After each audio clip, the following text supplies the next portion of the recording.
Hello everyone, this is doctor Anjana from global institute for IAS.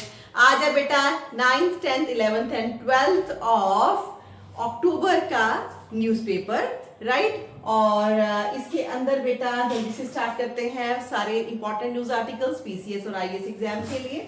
सबसे पहला है बेटा आपका एक नई अपॉइंटमेंट हुई है, that is RBI deputy governor. और किनको बनाया गया है? This is Murmu, that is your Shirish Chandra Murmu on Thursday took charge as the Deputy Governor of Reserve Bank of India and will look after 4 departments including your regulation enforcement, and he replaces M.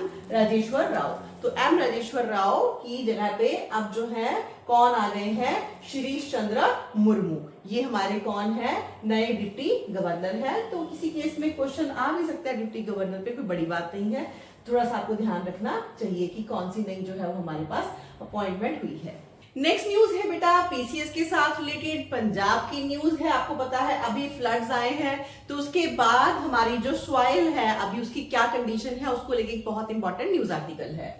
All 23 districts of Punjab experienced flooding in August and September with some 2 lakh hectares of farmland affected। ये data भी आपको मिल रहा है फिर से। And ahead of the wheat sowing season, then there have been concern raised regarding soil fertility। तो soil fertility जो है अब उस पर क्या इम्पैक्ट आया है ये डेफिनेटली जानना जरूरी है।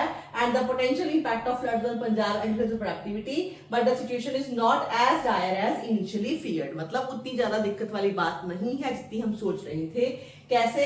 The exact impact of floods on the soil and agriculture productivity very depending on the kind of flooding, duration of water logging and the nature of soil among other things. तो ये 3 factors हैं जो impact को बताते हैं कि floods का कैसे रहेगा। क्या क्या है कि कितनी देर के लिए फ्लडिंग थी, वाटर लॉगिंग कब तक हुई, किस तरह की फ्लडिंग थी, और सॉइल जो है उसकी नेचर किस तरह की है। Now broadly 2 kinds of flood impact can be observe. 2 तरीके के इंपैक्ट जो है वो ऑब्जर्व हुए हैं। The first is erosion. पहले तो ऑब्वियसली जब फ्लड आता है तो इरोजन ही करता है। Flood waters strip away enriched top soil that farmers have spent time and resources to improve, जो कि फार्मर्स ने ऑलरेडी इंप्रूव की है बेचारों ने। Top soil contains vital elements such as phosphorus, nitrogen, carbon, crucial for your nurturing crops। Now the second is the deposition of silt। तो एक ऊपर वाली जो है आपकी परत वो निकल जाती है और दूसरा अब उसके ऊपर नई जो है वो परतें बिछ जाती हैं, डिपॉजिट होती हैं, which cover the top soil। Now fields across Punjab, particularly areas located close to river banks or river beds which are among the most fertile in the state, have been thus affected। तो जो soil आपकी river banks के पास थी वो सबसे ज्यादा affect हुई है इससे। Expert says however that not all silt is bad. लेकिन सभी सिल्ट को हम बैड कैटेगरी में नहीं रख सकते जो बाद में आके डिपॉजिट होती है। Flooding can also bring fertile alluvial silt. अच्छी सिल्ट भी आती है, एलुवियल सिल्ट भी समटाइम्स आती है, which in fact enhances soil productivity। Historically, many farmers have been benefited from natural replenishment of their soil due to flood water। तो flood water से अच्छा impact भी आता है, आपकी alluvial soil भी जो है वो आ जाती है। तो ये मुझे लगता है it's more important for mains। आपको mains के क्वेश्चन के बने बनाए यहाँ पे जो है वो पॉइंट्स मिल रहे हैं। Now, if silt is too thick, it can block root growth and reduce microbial activity। लेकिन अगर सिल्ट बहुत थिक है तो प्रॉब्लम आती है। But if it is of fine texture, अगर ये फाइन टेक्सचर है, नॉट ओवरली डीप और बहुत ज्यादा डीप जो है ये नहीं बिछी है, तो फिर ये may improve soil structure and said one of the soil expert। Either way, once the silt is removed or properly mixed into the soil, fertility levels can be brought back to normal। या तो silt को remove करो या फिर definitely उसको mix करो अच्छे से, तो आपकी फर्टिलिटी बेटर हो सकती है। पर long water logging may have also lead to soil composition, soil compaction and affect soil aeration and the nutrient balance, all factors that harm productivity। लेकिन अगर बहुत देर तक पानी खड़ा रहा, अगर उस वजह से, तो फिर बेटा हमेशा आपको पता है नुकसान ही होगा, उससे कभी भी फर्टिलिटी को जो है फायदा नहीं हो सकता, बिकॉज सॉइल बहुत कंपैक्ट हो जाती है, सॉइल की एरेशन खराब होती है, ठीक है, और न्यूट्रिएंट लॉस होता है। सॉइल सैंपलिंग रिजल्ट्स कैसे आए हैं? पीयू कंडक्ट कर रही है Ludhiana across half a dozen flood affected districts shows that while the floods have affected the soil in some places, the situation is manageable। water logging has led to leaching। कहीं कहीं पे water logging हुई definitely, जिससे leaching हुई, ऊपर वाली परत आपकी जो है वो खत्म हो गई। एंड लाइक उसमें नाइट्रोजन और टेम्परेरी इम्बैलेंस हुआ. सॉइल पीएच का भी in areas where top soil was eroded nutrients content has been reduced, वहां पे न्यूट्रिएंट कंटेंट काफी रिड्यूस हुआ जहां से ऊपर वाली परत बिल्कुल बह गई है. बट लेकिन इसके साथ ही हमें जो है ये क्या मिल रहा है, एक्सपर्ट्स ये भी कह रहे हैं कि that this can be corrected through deep plowing. लेकिन अगर आप deep plowing करें तो बेटर हो सकती है situation. Fertilization based on soil test अगर हम करें तो हम अपनी फर्टिलिटी को मेंटेन कर सकते हैं. Notably, PAU and other institutions are encouraging farmers to conduct individual soil tests before applying fertilizer. अब तो soil test जो है वो definitely farmers को करना ही चाहिए फर्टिलाइजर्स डालने से पहले. Managing silt leveling field. Now, the specific recovery strategy to be adopted depends upon the depth of the silt. तो कितनी डेप्थ तक बिछी है वो और उसके साथ किस तरह की सॉइल पे बिछी है, ये सब टेस्ट होना जरूरी है. In fields where silt is around 2 to 3 inches deep, normal plowing जो है is sufficient to mix it with the native soil. लेकिन in nitrous soil silt layer up to 9 inch, जहां पे 9 inch तक है, now वहां पे मैनेज करना डीप जो है वो चिसल्स के साथ इंपॉर्टेंट है. However, in heavy soil where deeper deposits affects root penetration, वहां पे तो उसको रिमूव ही करना पड़ेगा सिल्ट को वहां से. The use of compost or organic matter is also advised to restore soil texture. Farmers are also encouraged to remain vigilant about the weeds introduced by flood water. अब flood water से नए किस्म के weed तो नहीं आ गए हैं. So crucial interventions जो है वो जरूरी है, वो quick है in order for the fields to be ready ahead of your winter crop. तो winter crop के लिए तभी हम तैयार हो पाएंगे. This is why Punjab government has announced आपके लिए एक स्कीम पीछे हमने डिस्कस भी की थी, जिसदा खेत उसदी रेत, and the policy which allows farmers to sell the silt accumulated on their land without having to wait for their environmental clearances. Now return to Rabi cycle हम चाहते हैं. Agriculture experts believe that most farmers can resume their crop cycle on schedule in area where silt deposits are not heavy. जहाँ पे heavy नहीं है वहां पे तो easily नया cycle हमारा start हो जाएगा winter crop का. Even if the deposits are heavy, prompt action can allow farmers to meet the normal cycle. For wheat which is typically sown from late October to November, तो ये wheat sowing का season अभी हमारा आ गया है.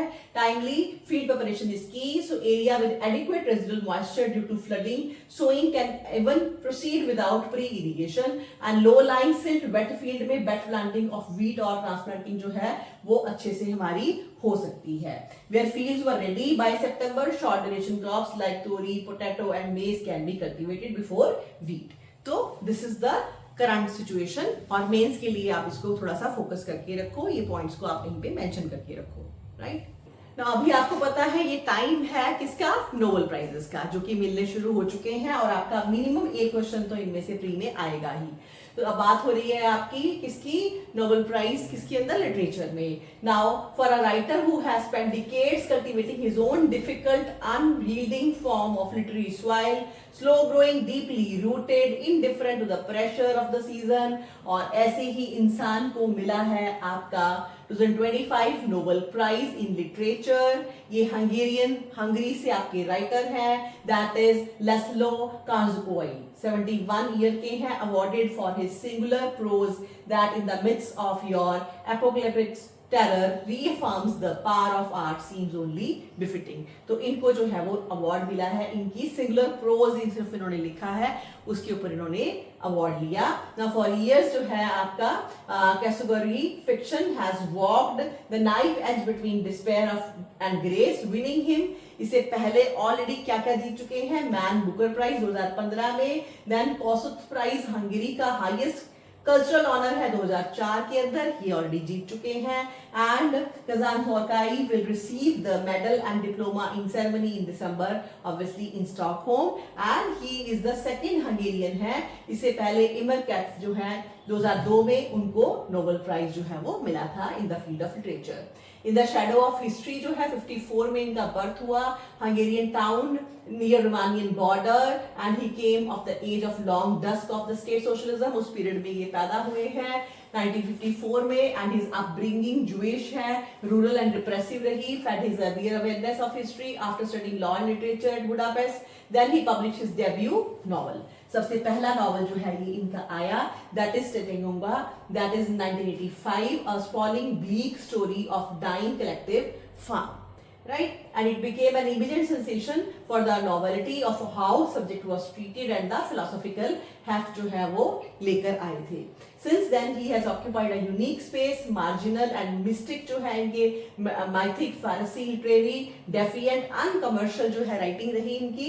His friends and frequent collaborators, filmmaker Bellata adapted even Fandango into a 7-hour cinematic dirge that sealed both their reputation and the profits of as the prophets of doom. तो उन्होंने इसके ऊपर जो है वो वर्क भी किया एक फिल्म मेकर ने. नाउ इनका एक्रोलिप्स जो है and resistance as an art, ये बेसिकली क्या है, डूम्सडे को बोलते हैं, राइट? और इसमें obviously the day of death, जब दुनिया खत्म हो जाएगी उसको बोलते हैं. तो उसको लेके इन्होंने जो है अपना नॉवल लिखा है. इसके लिए इनको जो है वो प्राइज मिला है लिटरेचर में. If there is a thematic core in Krasicki's view, it is a tension between it's a tension between your ruination and possibility of the collapse of old narratives and the human impulses to resist change. किस तरह से बदलाव आता ही आता है लेकिन इंसान उस बदलाव को रेजिस्ट करता है. इस तरह के कुछ थॉट्स जो है वो इसमें इन्होंने लिखे हैं. एंड द मेलंकोली ऑफ रेजिस्टेंस, ये वर्क है 1989 का. अ circus arrives in a small town unleashing and almost biblical, obviously Bible में बिलीव करते हैं लेकिन उसको जो पुराने थॉट है उसके अगेंस्ट कुछ इन्होंने लिखा. अनरेबलिंग ऑफ द ऑर्डर. और इसके अलावा इनका काम है इन वॉर एंड वॉर 1999 में हंगेरियन जो है आर्किविस्ट जो है believe he is discovered a manuscript of transcendent importance and will stop at nothing to preserve it even as the world around him falls apart. तो जो इनके वर्क है basically आपने उसके ऊपर फोकस करना है, कौन कौन से ईयर्स में आए. द वॉर एंड वॉर जो है ये इनका एक वर्क है. Then फिर interrogates moral collapse, institution rot, spiritual drift, how individual confront history, how society dissolve, how memory falters, how hope flickers. इस तरह के issues पे जो है ये वर्क करते रहे हैं. His vision is not sentimental, it is unsparing, rigorous, exacting, but that intensity also stands witness to and guard over human dignity. Now, though grounded in the Central European tradition championed by likes of your Franz Kafka से influence हुए, Thomas Burnhams, Robert Musil, Samuel Beckett से, और इस तरह से जो है Kanskorais later work reflect his deep engagement with Asia. Asia की तरफ भी ध्यान था इनका, particularly Japan and China. तो इनकी बुक्स में जैसे कि Saigo There Below 2008 में, Destruction and Sorrow Beneath the Heaven, ये 2004 की इनकी बुक है, right? And then he becomes a kind of cultural pilgrim tracing the remnants of sacred beauty and artistic devotion in an increasingly indifferent world.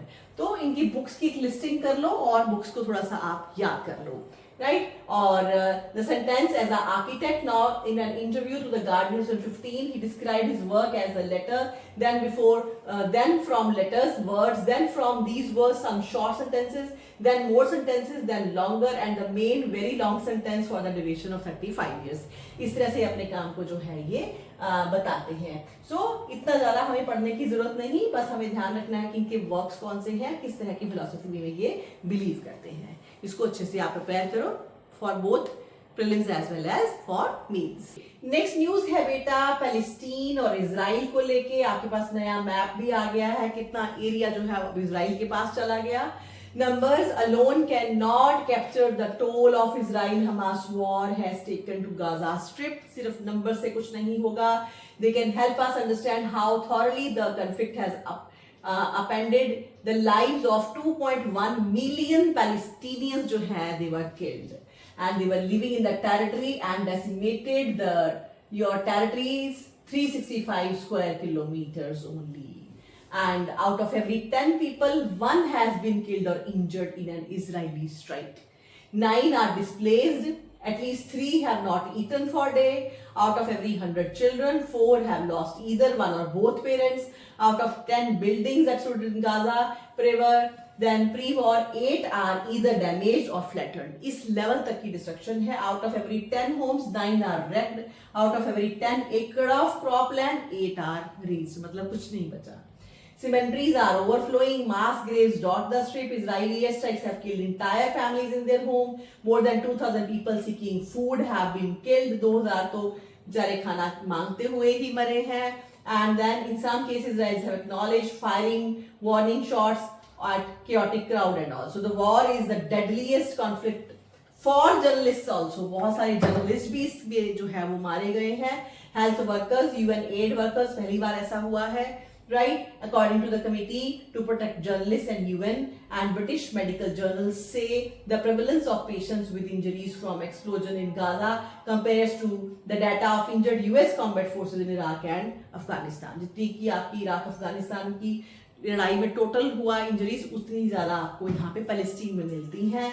So in all, Israeli campaign has killed more than 67,000 Palestinian and wounded nearly around your 1,70,000 according to Gaza health minister. More than 40,000 of those wounded have जो life altering injuries, जिंदगी उनकी बदल दी है.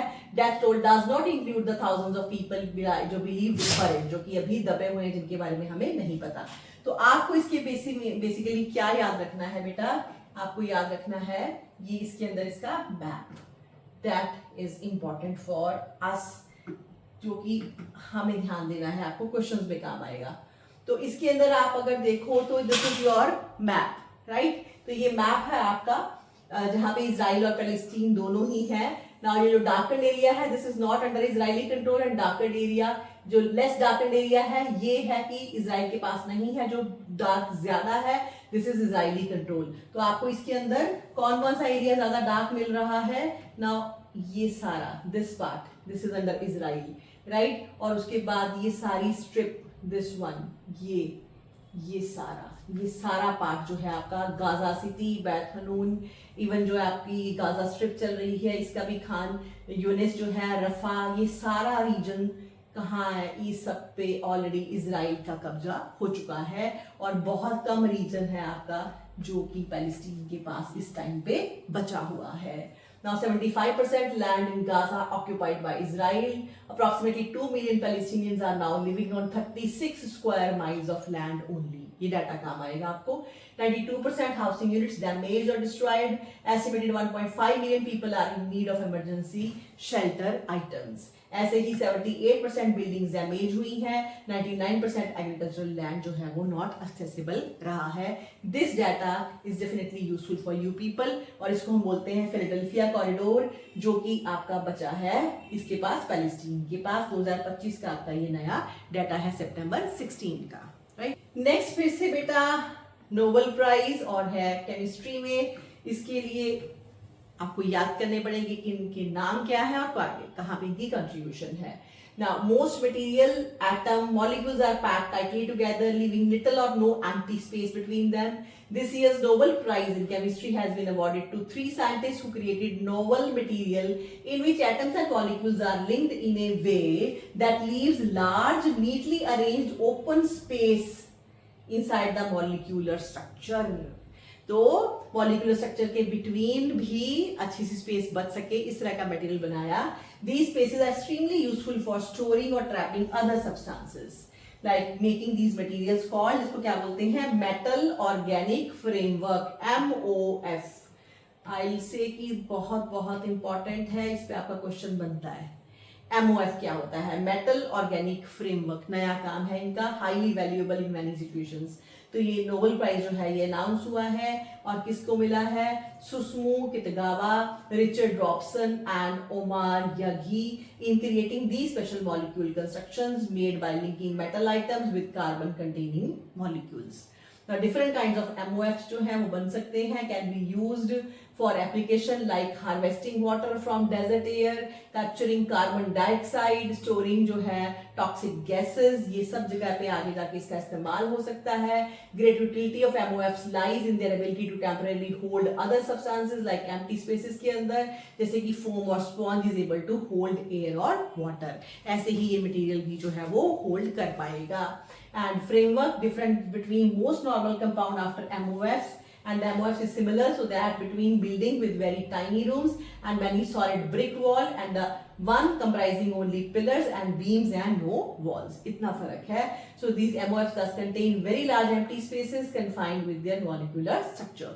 It was Robson's teaching in University Melbourne में 1970s में who first thought of the idea by engaged in the standard exercises of making classroom models of molecules. वहां से इनको idea आया using wooden spheres. He wondered if he could link the atom represented by sphere and the molecules instead of other atom and form new form of your molecules.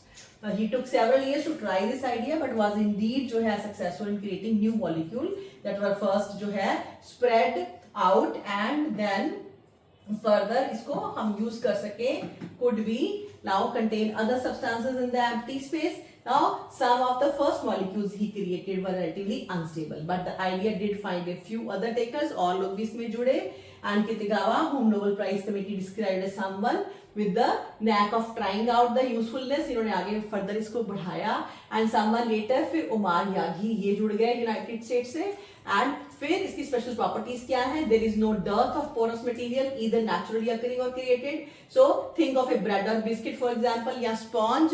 So these can also hold water inside them but there is an important difference between these and MOF. वो क्या है? In bread and biscuit molecules the pores are randomly arranged लेकिन यहाँ पे ये proper एक structure में arrange करते हैं. इस वजह से अगर randomly है तो there is no control over these species would occur and how much water they would absorb. But the beauty of MOF क्या है? They can be your customized to very fine detail and this is why they can be tailor made for specific purpose. तो उसको आप अपने हिसाब से use कर सकते हो, ये इसकी beauty है.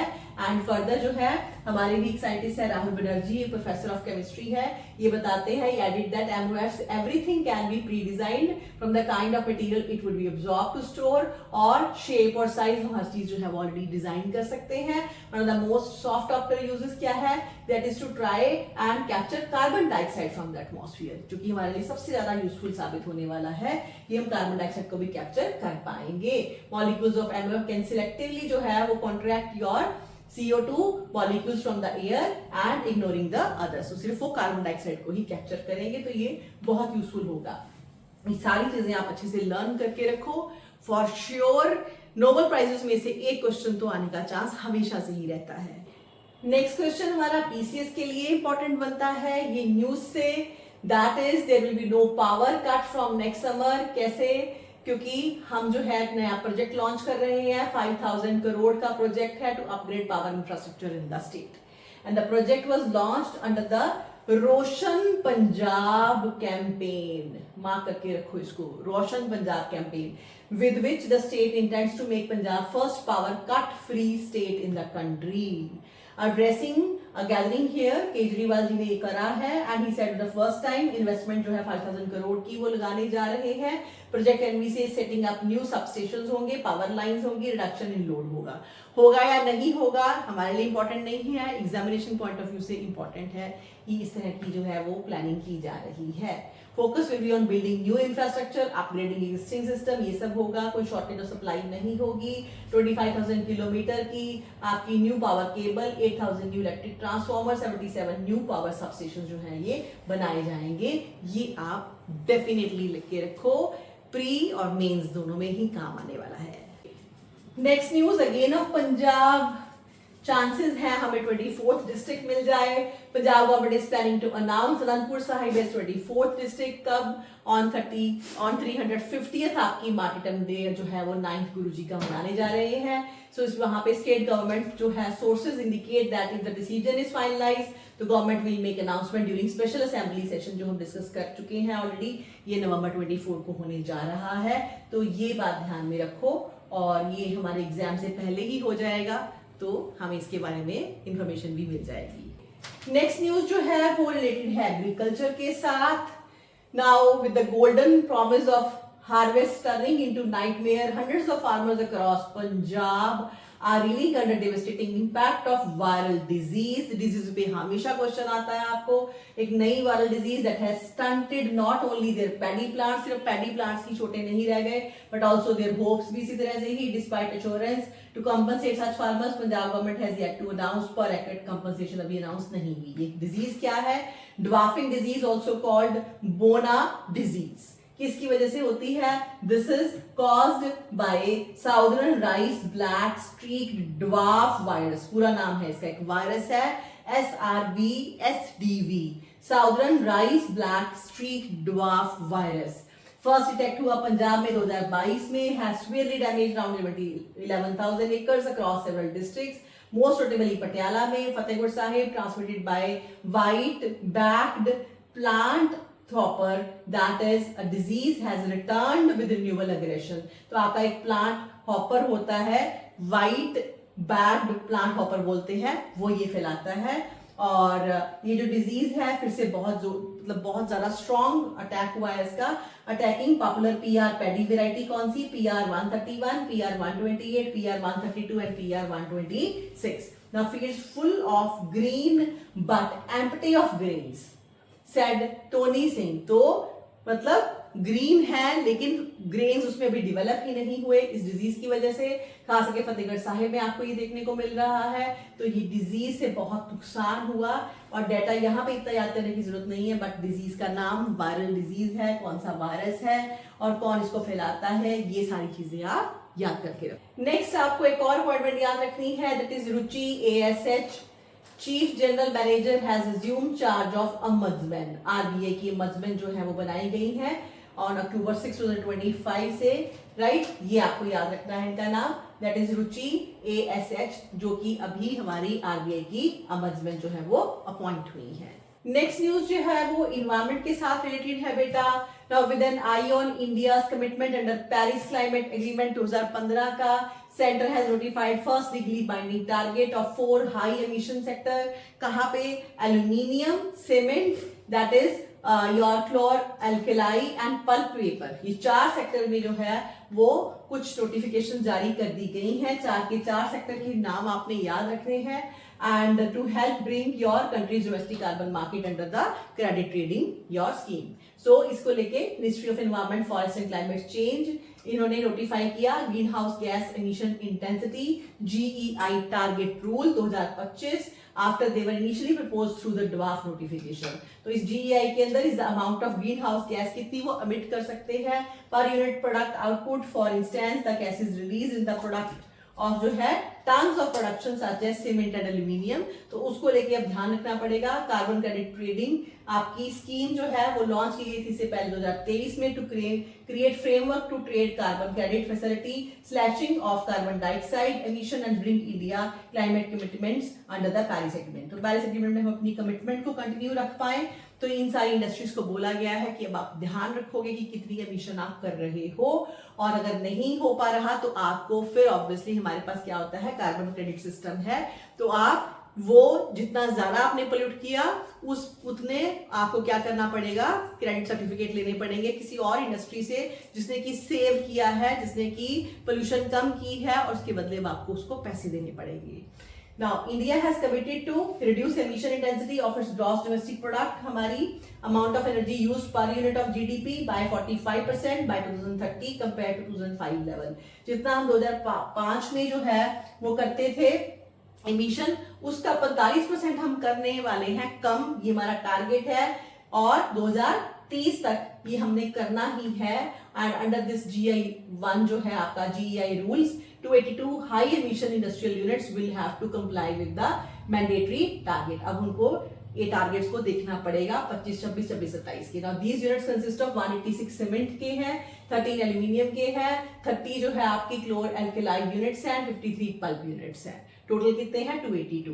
The rule define GEI target in terms of your TCO2e और tons of carbon dioxide equivalent, which is the standard unit to measure the impact of all greenhouse gases and including CO2 based on their potential to warm the planet। तो ये TCO2e क्या है याद रखो, tons of carbon dioxide equivalent, इसको हम इस मतलब कार्बन डाइऑक्साइड एमिशन को इसमें मेजर करते हैं। The reduction of planet warming gases will get these industries carbon credit in return which certificates issued with bureau of energy as part of carbon credit trading scheme. तो अगर ये अपना control करेंगे इसको तो उसके बदले में इनको सर्टिफिकेट्स दिए जाएंगे, इसको ये ट्रेड कर सकते हैं। Among the large corporates that come under these rules: Vedanta, Hindalco, Bharat Aluminium, JSW Cement, Ultratech, Nalco, JK Cement, Dalmia Cement, Shri Cement, Grasim Industry and JK Paper, ये सब जो है इसके अंदर डेफिनेटली आने वाले हैं.